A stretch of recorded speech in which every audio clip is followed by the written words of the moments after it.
Polisi y'Ekatwenge okulemeddwa mu DPC Kamugira David yakulira bambega Ismail Sinu nakulira ko tugwa Julius bakoze kikwekweto kubagambi okubeera babbi abatagwa bodaboda baba ku pikipiki zaabwe mu bitundu ebitali bimo wano bakutaavuka abiri okulika gwa James ne Hussein Kizito bano balonkumye mukama wabo batuma okubba pikipiki Katerega Jemiro omusubuzi w'emya pikipiki ekibuye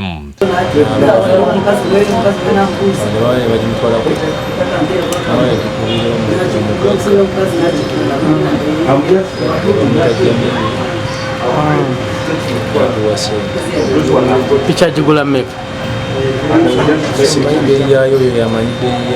goba kuwa meka gogo picha jibaba biofuna kameka kisinzira omulimu ogubadde. Polisi ezinze kusitwa mukago batereka sipeya pikipiki nga bagiye pikipiki 8 eziteberezebwa okubeera enzibi n'endala 5 zaade batemye sipeya bino ibadde mu Wansaso zone era Jamil olukwatiddwa akkiriza tikituufu yali agula pikipiki enzibi obula nga mu kiseera kino abadde yabivaamu ng'abaana baagadde balumusulemu kuba yafuliramu ebizibu binyiga yakuma okugula pikipiki zino omwezi ogw'omwenda.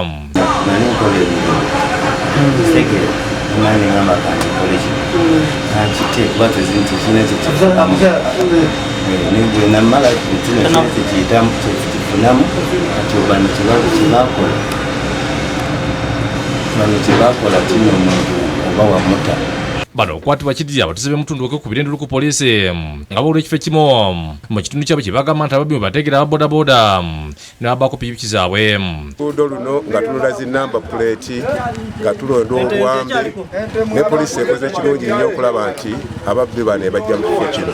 Gigolaki ne babba bodaboda ne bagitulako obugundi ne bagitwala. Twakubyaddemulanwa ku polisi tetafaayo ntugende wa chairman n'atafaayo kusanga omusayi nga ku kibazi tutawuse mugusanga kumacha sanga mbi kumacha saa 12 babbira pikipiki nnyo saa 7 z'ekiro wayiswa saa 8 z'ekiro ekyawaliza polisi ogumba omukiro nga ababadde bali awo ne ziretadamulira kagwa ng'ali ku bodaboda ne munne Kizito Hasani ng'ali ku Bwagumbye balinze omunyago omu ku bakwate kagwa ategeeza nti olwatuuse n'abakuwa bodaboda gwagwa Balaka n'ayita munna gy'atemu wa boda nga bano abasirikale we bavidiyo ne babakwata batwalirwa ku polisi Katwe gye balonkomedde Katerega kwe baguza pikipiki zebabeera bamaze okubba obadde okatemba ku polisi Hussein Kizito bwe yakoze obusolosolo n'atandika okukaaba ng'ente olwo munne mulira kagwa n'ategeeza nga bwaliko ente gye yabba mitundu by'emikono ng'okuva olwo atera okulumbibwa ekimbe n'akaaba nga yo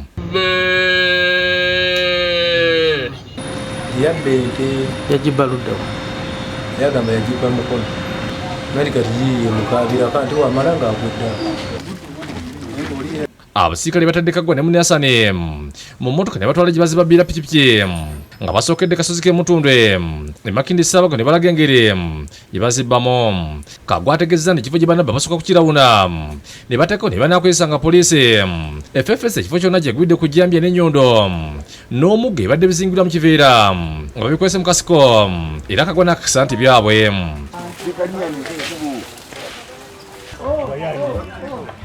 Basanzewo n'ennamba ya pikipiki empya tuku n'ebima bya pikipiki ebyenjawulo nga abatuuze bakunganya okubirabirako. Eno dark spot UF what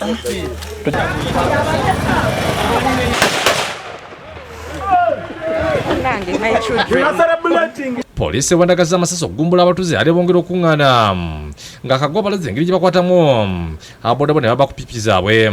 Okay, kati ono bw'avaako olinga zene Jjambya nga ng'oli atula nga mugenda oluvudde wano abatutte emitundu bye Nateeti Makayi n'abalaga ekifo babbiira ne Munne Kizito we yeekweka nga abatuuze bategeeza nti buli kiro bawulira bodaboda nga balaajana. Omuwagizi wa polisi mu Kapitolian Patrick Onyango akisiza nga polisi yakoze ekikwekoto kino n'ekwata abantu 10 ku polisi y'e Katwe. Gwakolagana naye ani gwaguza piki nga bamaze okukola ki okugibba. Twakola ekikwekweto ne tukwatayo ababbi oba suspects 10 ne tuzula pikipiki 78 nga zonna zibbe. ono akuliza ababbi wa kupiki zaabwe okugenda ku kitebe kya poliisi Natete basule ba mulimu ezaabwe. Download the app on App Store or Google Play Store now. Vision Digital Experience, the future of media.